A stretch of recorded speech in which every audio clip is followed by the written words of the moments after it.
Thank you, Mr. President. I want to speak on behalf of a group of Floridians that I have met with that would be tremendously hard hit by the health care bill, whether it be the one that has already been published by the majority leader, or some of the iterations that are being discussed. I want to talk on behalf and be the spokesperson for these people who have cried out to me. I want to say that people are crying out. It's not just the group of 4 families that I assembled in my Tampa office last week, but it's also just walking down the street in an airport, going into a public building. Constantly, folks are walking up to me and saying, please don't let them take away my health care. Just this past week, I was in, it shall remain nameless, Republican senator state, and happened in the airport. There is my colleague, the Republican senator, in that other state other than mine, and the travelers, the constituents of that senator, constantly in the airport as we are waiting for the airplane, walking up to that Republican senator and begging, please don't take away my health care. And what we've seen in this Republican bill, it takes away health insurance from millions of Americans. That's not my conclusions, that's the conclusions of the Congressional Budget Office. It also cuts back, according to CBO, some $800 billion over a decade out of Medicaid, and it allows insurance companies to hike rates for older Americans. Under the bill, 22 million people would lose their insurance by 2026. Over 2 million of these folks are in Florida. In fact, the bill would increase the uninsured rate in Florida by 62%. That's not what I want inflicted on the folks in Florida.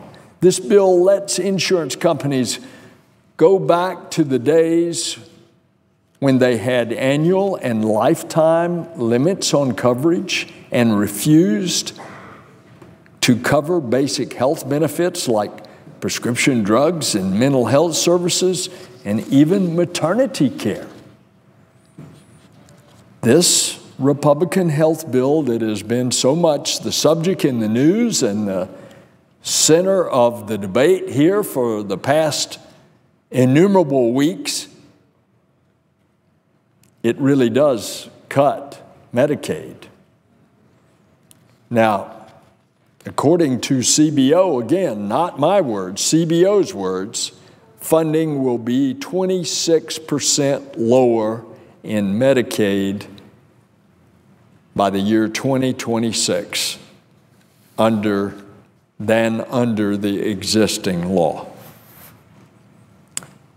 My home state of Florida is projected to lose $5.7 billion in federal Medicaid funding from 2020 to 2026 under the bill that is proposed by the majority leader. And if that's not enough, the Senate bill would dramatically increase health care costs for Americans between the ages of 50 to 64 before they turn that magic age of 65 when they are eligible for Medicare. Dramatically increase those costs. Now that dramatic rise in cost is due in large part to a provision that would allow insurance companies to charge older Americans up to 5 times what younger people are charged. The current law, the Affordable Care Act, has a differential of 3 to 1. This bill, as proposed, is a differential of 5 to 1. So if you're not on Medicare because you haven't turned 65, and you're an older American in those ages, which increasingly seems very young to me, those ages up to age 64,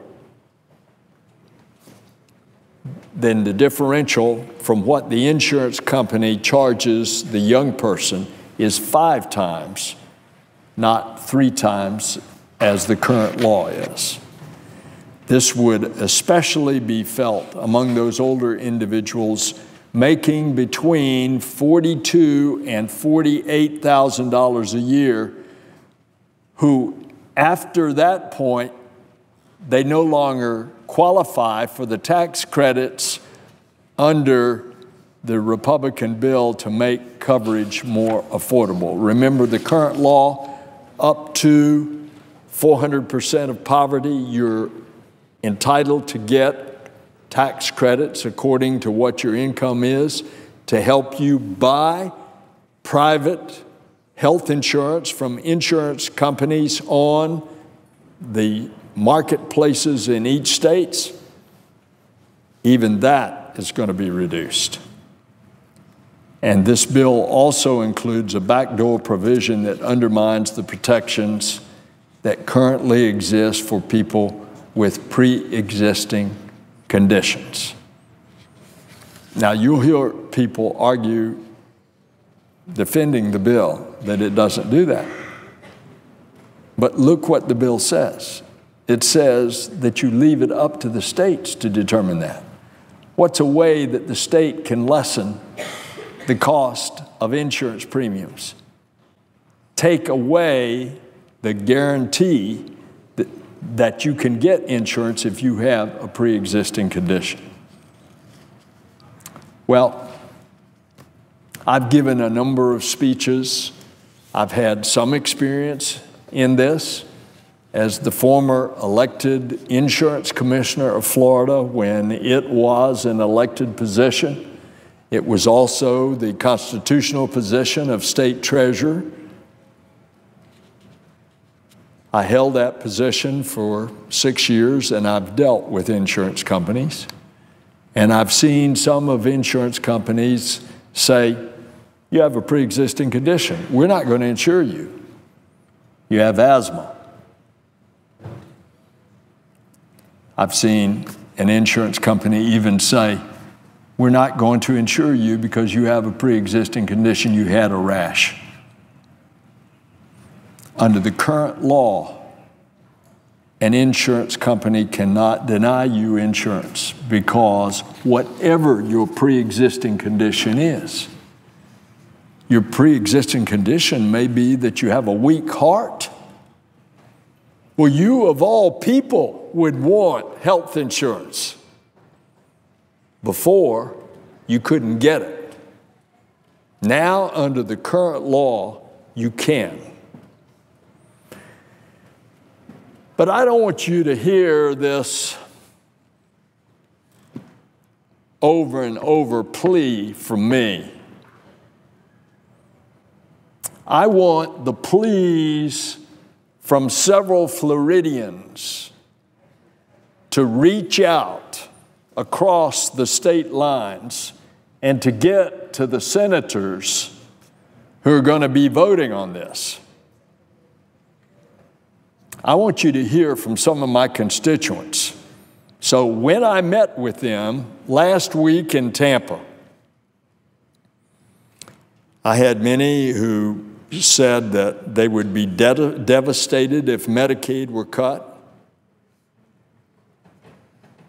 I want to share with you how this has personally affected them and how apprehensive and plain scared they are right now that the health care that they are getting, that they're not going to get it if this bill proposed by the majority leader were to become law. So take, for example, Michael Phillips. He's 36 years old, and he has spinal muscular atrophy. It's a genetic disorder. It affects control of his muscle movement. He relies on a tracheotomy, a trach that they refer to it. It's a breathing tube, and he uses assistive computer technology to be able to talk. The computer talks for him. Michael was supposed to join us on that day, but he wasn't feeling well. And of course, there's always the added exposure to germs in his weakened immune condition. But instead came his two caregivers, his single mother, Karen, and his brother, Brian. Michael relies on Medicaid, and it allows him to live at home with his mom and to have a personal care assistant. He benefits from Medicaid home and community-based waiver. And if the waiver is eliminated because you start whacking out billions and billions of dollars out of Medicaid, he would ultimately end up in a nursing home, away from his mother, away from his family, and be forced to compromise his level of care and quality of life. You may have seen this fella interviewed by the national news networks, his mom as well. This is one and the same, Michael Phillips. The Senate health care bill ends Medicaid as we know it. It comes in, and whether it's a cap on the amount of money going to the state or call it a block grant, the effect is the same. It will put people like Michael at risk of losing critical services, and it certainly will take away his independence and his quality of life. Now, I've already said that the bill certainly takes away the guarantee from a pre-existing condition. Well, let me tell you about another Floridian that was in that meeting. Elizabeth Isom. She's from St. Petersburg, and she told me that the Affordable Care Act saved her life and allowed her to purchase insurance for the very first time. She doesn't know how she's going to be able, if it's taken away, to be able to afford coverage,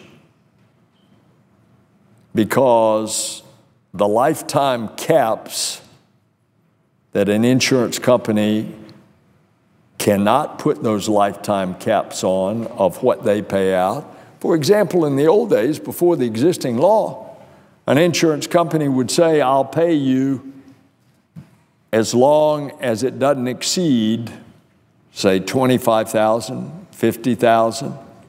That was all figured into their insurance payment and their premiums.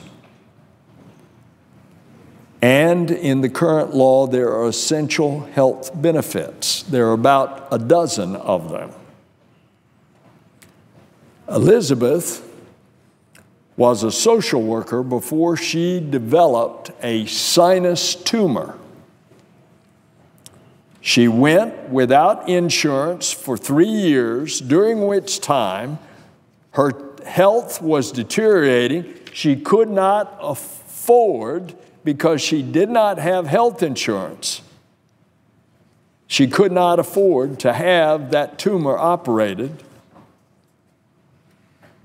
What I do not know was if she knew at the time, because she hadn't had the operation, if she thought it were cancerous. As it turned out later, when she was able, under the Affordable Care Act, to get health insurance and to have the operation, thank the good Lord, it was benign.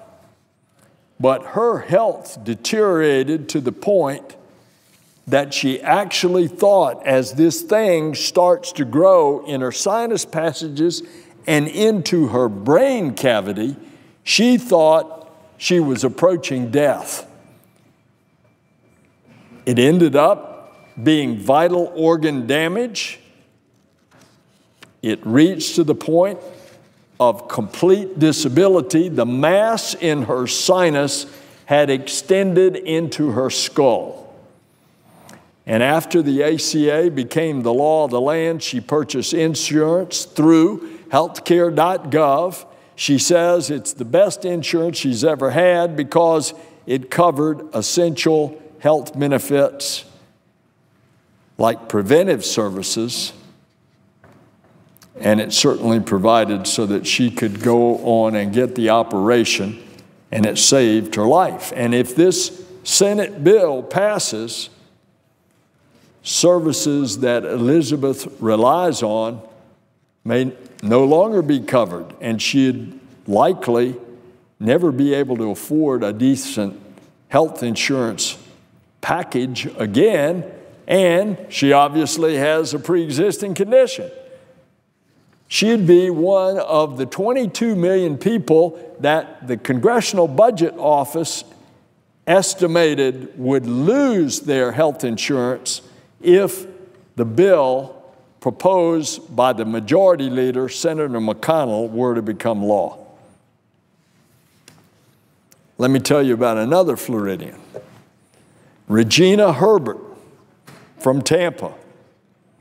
She's a small business owner. She was diagnosed with stage 2B breast cancer at the age of 57.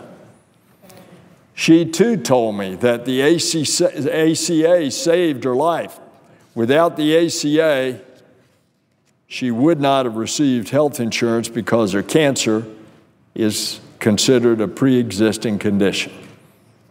57 years old, pre-existing condition, stage 2 breast cancer. She had obtained health insurance through the ACA.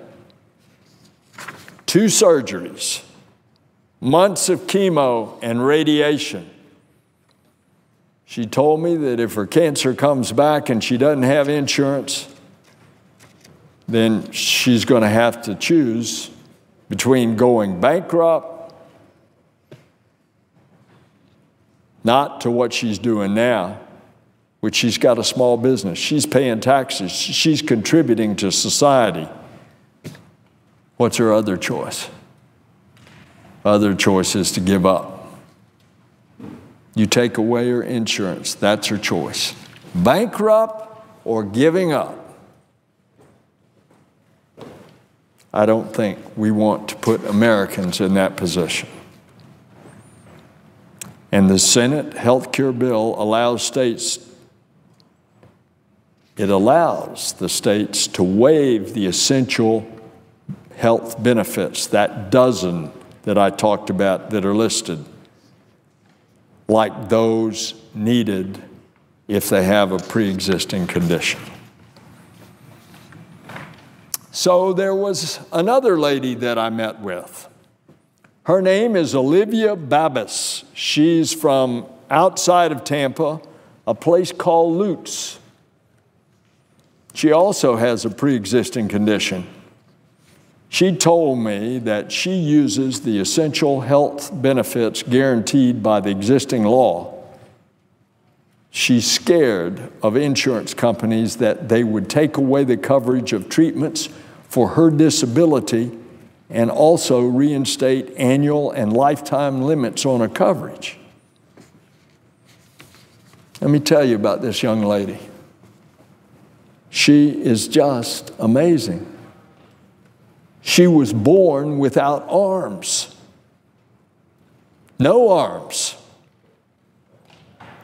She uses her feet and her toes to be able to function in the place of hands and fingers.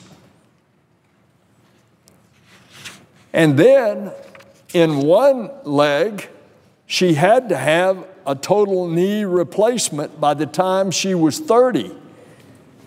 She works as a community organizer.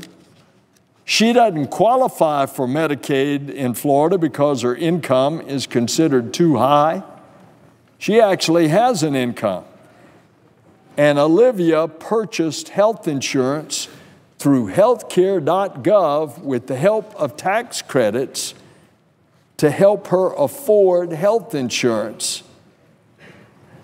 And this young lady, now in her mid-30s, is just amazing. With no arms, she uses her feet and her toes, and she's capable of getting around in her wheelchair. She's capable of driving a car. She has a business. She has an income. She's paying taxes. But it's because she's able to function because she has health insurance. Now, thanks to the ACA, people like Olivia benefit because there's not a ban on a lifetime limit on the insurance policy. And thanks to the ACA, she lives an active life and she goes snorkeling, hiking, and even skydiving. Her legs are good except for the knee replacement that she had, so she can walk. But then when she has to do the normal functions of hands and arms, she sits down and she uses her legs, her feet, and her toes. She told me without the ACA, she's trapped. And as I told you about this unnamed Republican senator in an airport in another state of that Republican senator, what happened to that Republican senator happens to me back in Florida. People coming up begging me, please don't take away my health care. Well, we shouldn't continue to waste our time with this health care bill that only takes away health care and charges more for less coverage. We've said it, so many of us out here on this floor. We should be looking for ways to improve the existing law, the Affordable Care Act, not undo all of the good that it's done. We have Floridians and folks across the country who are grateful for it. They want us to fix it, not repeal it. And they say that over and over. Why can't you guys get together in a bipartisan way and fix it? So the personal stories of Olivia, Michael, Regina, Elizabeth, along with the hundreds of people who have come up to me just in the street or in the airport and begged me, don't take it away. They don't want us to get rid of this. And as you've heard, several of them claim they would not be alive today without the ACA. Or, alternatively, they would be bankrupt if it weren't for Medicaid in the ACA. In order to truly improve our health care system, why don't we work together to make it better? We need to look at real solutions. And so I'm happy to say that this senator has been talking to Republican senators, and we've talked about specific things. And I told some of these senators about my experience as the former elected insurance commissioner of Florida. When I had a problem after the monster Hurricane Andrew in the early 90s, and we had a paralyzed marketplace where you couldn't get homeowners insurance in Florida from an insurance company because they were scared to death that the next big one was coming, and the losses were going to be so great that they would have to price the premium so high. So what did we do? We created a reinsurance fund called the Florida Hurricane Catastrophe Fund that built up a reserve that would reinsure the companies if they had a catastrophic loss. The same principle with hurricanes can apply to health insurance. Create a reinsurance fund that will insure the health insurance company against the catastrophic loss, which occasionally they will have. And you know, I costed that out in Florida, and it would reduce the premiums in Florida from the marketplace in Florida 13%. Now that's real savings. And that's just one solution of a fix. We ought to be looking at approaches like this. I welcome all of our colleagues on this side and that side, and I've been talking to some on that side. So let's join together and do something productive, like getting behind ideas just like the one that I suggested. I heard our colleague this morning, one of our favorite colleagues out here is Joe Manchin from West Virginia, and I heard him interviewed on one of the morning shows. He was terrific. He said, we need to be working together. We shouldn't be divided over party by this. We shouldn't be divided ideologically on this. We ought to be openly trying to work together to figure how to drive down healthcare costs and increase coverage for more Americans. And that's what those folks in Florida, in Tampa, told me last week that I met with, and that's what those hundreds of folks that come up to me in the airport, on the airplane, on the street corner, in the public buildings, in the hospitals, wherever I am, that's what they're telling me.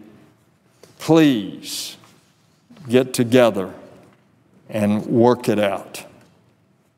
They're asking us to fix what needs fixing. And that's what the American people are asking us to do, and that's what I beg the Senate. Come, as the good book says, come, let us reason together. Let us use some of our common sense. Mr. President, I yield the floor.